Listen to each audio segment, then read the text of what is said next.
Hey guys, this is Travis Reed with Blue Ridge Report. I'm here with Dave Blankenship of Painted Peak Brewing Company. He is the CEO, welcoming us here at Blue Ridge Report for the very first thing, Thawfest. That's correct, yes. Thawfest 2018, there's a lot of great bands playing, incredible beer. Dave's just going to give us a walkthrough of how they make this beer.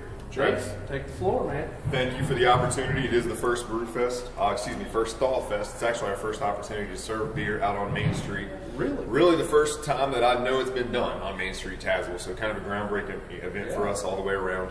Appreciate the opportunity to take a few minutes and explain what we do here. I'm not a brewmaster, but I know enough to be dangerous about the process. So essentially, we bring in raw ingredients, which is usually barley or wheat, some form of malt. You combine that in some stage of the process with hops ultimately, but before that happens, we actually bring the malt in to this vessel, which we call our mash tun. We combine the hot water with the barley, the wheat, whatever malt that is. We leave it in there for roughly an hour, and all that does, the hot water essentially takes the sugars out of that malt.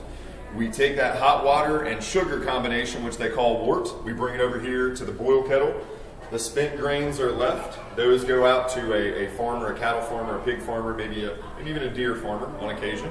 Not legal deer farmer, but you know what I'm saying. So anyway, we have the boil kettle here, as I said, and what happens here, the wort comes in, we boil it for a specified period, usually at least an hour. And what we're doing there is two things. One, we're sanitizing any germs or chemicals any germs that got through, any parasites that got through, they'll obviously be killed in that process. The other thing is we're trying to essentially thicken the mixture. We're boiling the water off, leaving the sugar content at the same level. Okay. Therefore, there's more sugar for the yeast to consume when we go to the next step of the process, which we run through the chiller to make sure that it doesn't kill the yeast ultimately when we put it in the fermenters.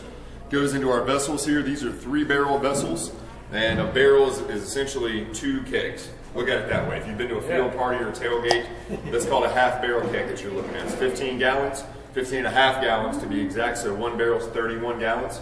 These are 3-barrel vessels, roughly 110, 120 gallons per vessel in these. The ones to my right, your left, are 7-barrel fermenters and a bright tank on this end. Once we bring it out of the boil kettle, cool it down, and pitch yeast into the vessel, it takes roughly 2 weeks to ferment and carbonate and actually be ready to put it into kegs, bottles, or cans. So from that point, take a very simple, complex process and make it as simple as possible. Drink a cold beer, hopefully. So that's pretty much the essence of the process, Travis. All right, thanks, Dave. Thanks for having us here at Thawfest again. If you guys didn't come out to this year's Thawfest, be sure to come out next year and check out. You guys are on Facebook, yes, right? we are. Facebook, website. We've got to Instagram as well. Okay, well, check out Painted Peak for any of their upcoming events. I'm sure there's a load of stuff. Great bands, great beer. You can't beat it. Thanks again, guys.